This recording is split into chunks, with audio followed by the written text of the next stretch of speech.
lagi tentang pembelajaran sosial emosional. Masih bersama saya, Khalisatul Hikmah, calon guru penggerak dari Kabupaten Tuban, Angkatan 10, kelas 228. Yuk kita simak bersama.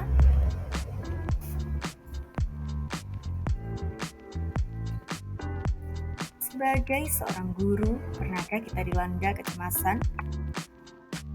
Kemudian ingin marah dengan perilaku murid kita?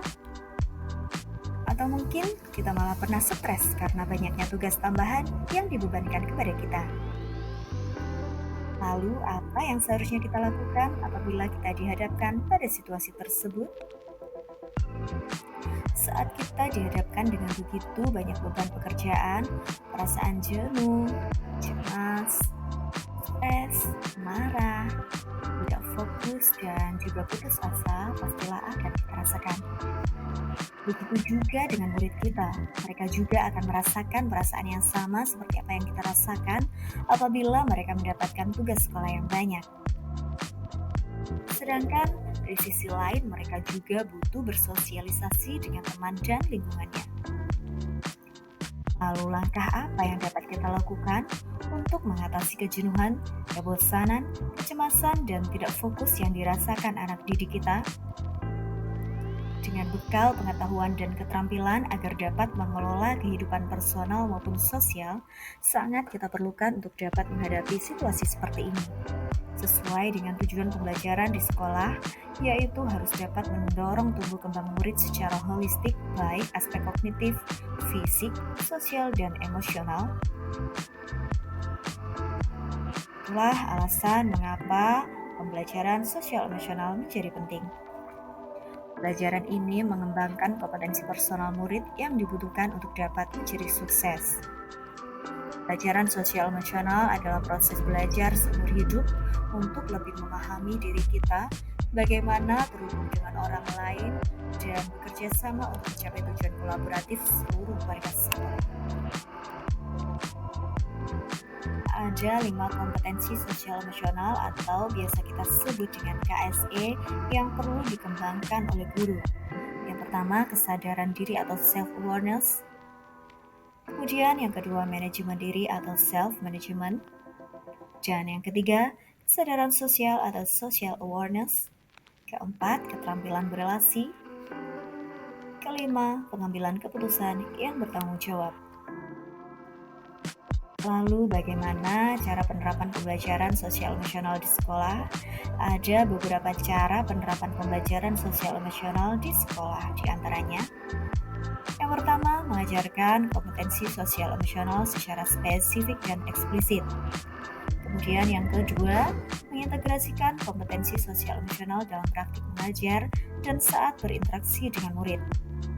Yang ketiga, mengubah kebijakan dan ekspektasi sekolah terhadap murid. Dan yang keempat, mempengaruhi pola pikir murid tentang persepsi diri, orang lain, dan lingkungan. Jika keempat cara tersebut digunakan, nantinya pasti akan dapat menciptakan well-being ekosistem pendidikan yang nyaman dan sehat di sekolah. Selanjutnya, pembelajaran sosial emosional dengan pendekatan kesadaran penuh atau mindfulness dapat dilaksanakan dengan teknik STOP. Teknik STOP meliputi yang pertama S, stop, henti sejenak dari segala aktivitas. Kemudian T, take a breath, tarik nafas dalam, sadari saat nafas masuk dan keluar melalui hidung. Kemudian O, observe, amati sensasi yang tubuh rasakan. Kemudian P, proceed, bawa perasaan yang lebih rileks, pikiran yang lebih jernih, dan sikap positif dalam kegiatan selanjutnya.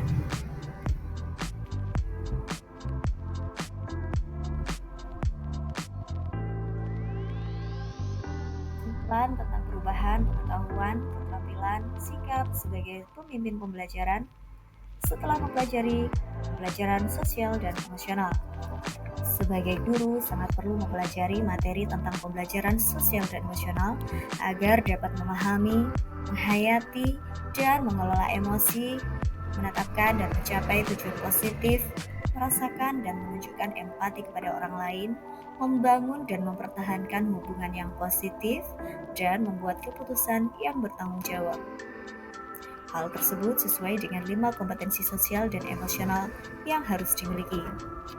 Guru sebagai pemimpin pembelajaran harus menerapkan kelima kompetensi sosial dan emosional tersebut agar dapat mewujudkan pembelajaran yang nyaman, menyenangkan bagi murid, dan menciptakan karakter murid yang berbudi pekerti luhur sehingga akan terjadi perubahan positif pada diri murid, baik secara pengetahuan, keterampilan, dan sikap. Kaitan pembelajaran sosial dan emosional dengan modul 1.1 tentang filosofi Ki Hajar Dewantara. Melalui pembelajaran sosial emosional, tujuan seorang guru adalah untuk menciptakan well-being ekosistem pendidikan di sekolah yang nyaman dan sehat, dan menciptakan perasaan yang bahagia pada murid. Hal ini sejalan dengan pemikiran Ki Hajar Dewantara bahwa guru itu menuntun kodrat anak agar mencapai kebahagiaan dan keselamatan setinggi-tingginya. Kemudian, kaitan pembelajaran sosial dan emosional dengan modul 1.2 tentang nilai dan peran guru penggerak. Sesuai dengan nilai dan peran guru penggerak, terutama peran guru sebagai pemimpin dalam pembelajaran, yaitu guru membimbing murid untuk mengembangkan pembelajaran sosial emosional di sekolah. Kemudian kaitan pembelajaran sosial dan emosional dengan modul 1.3 tentang visi guru penggerak. Untuk memudahkan dalam mewujudkan visi sekolah, semua warga sekolah harus memiliki dan melaksanakan 5 kompetensi sosial emosional. Kemudian kaitan pembelajaran sosial dan emosional dengan modul 1.4 tentang budaya positif. Ketika pembelajaran sosial emosional sudah diimplementasikan pada pembelajaran di sekolah, hal ini akan menjadi budaya positif di sekolah dan hendaknya dapat mendorong pemenuhan kebutuhan belajar murid sesuai dengan kodrat alam dan kodrat zaman. Kemudian kaitan pembelajaran sosial dan emosional dengan modul 2.1 tentang pembelajaran berdiferensiasi. Pengintegrasian pembelajaran sosial emosional dalam pembelajaran akan membantu mengidentifikasi kebutuhan murid untuk dapat mewujudkan pembelajaran berdiferensiasi, sehingga akan memudahkan guru dalam menemukan strategi pembelajaran yang sesuai dengan kebutuhan murid.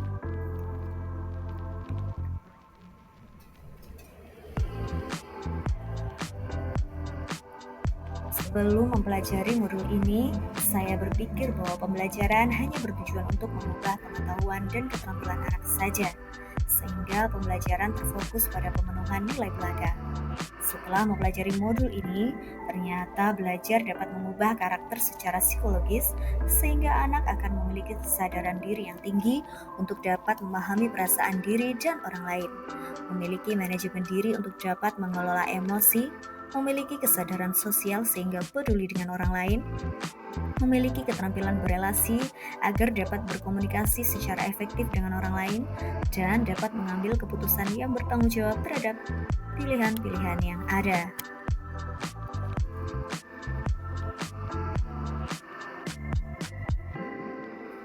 Tiga hal mendasar dan penting yang saya pelajari. 1. Menerapkan 5 kompetensi sosial dan emosional yaitu kesadaran diri, manajemen diri, kesadaran sosial, keterampilan berelasi, dan pengambilan keputusan yang bertanggung jawab. Yang kedua, menerapkan praktik kesadaran penuh atau mindfulness dengan menggunakan teknik stop atau teknik lain yang sesuai. Dan yang ketiga, menerapkan 4 indikator pembelajaran sosial emosional yang berkaitan dengan kelas dan sekolah, seperti pengajaran eksplisit, integrasi dalam praktik mengajar guru dan kurikulum akademik, penciptaan iklim kelas dan budaya sekolah, dan penguatan kompetensi sosial emosional pendidik dan tenaga kependidikan di sekolah.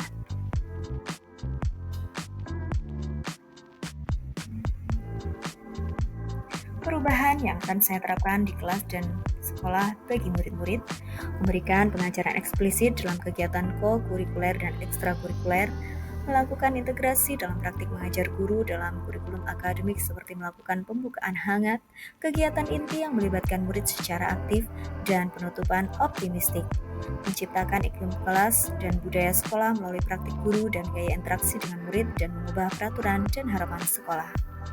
perubahan yang akan saya terapkan di kelas dan sekolah bagi rekan sejawat. Melalui penguatan kompetensi sosial emosional pendidik dan tenaga kependidikan di sekolah dengan memodelkan bagi guru atau tenaga kependidikan di sekolah. Belajar dengan berbagi praktik baik dan berkolaborasi dengan cara membuat komunitas belajar di sekolah dan mengintegrasikan kompetensi sosial emosional dalam pelaksanaan rapat guru. Demikian koneksi antar materi modul 2.2 tentang pembelajaran sosial emosional.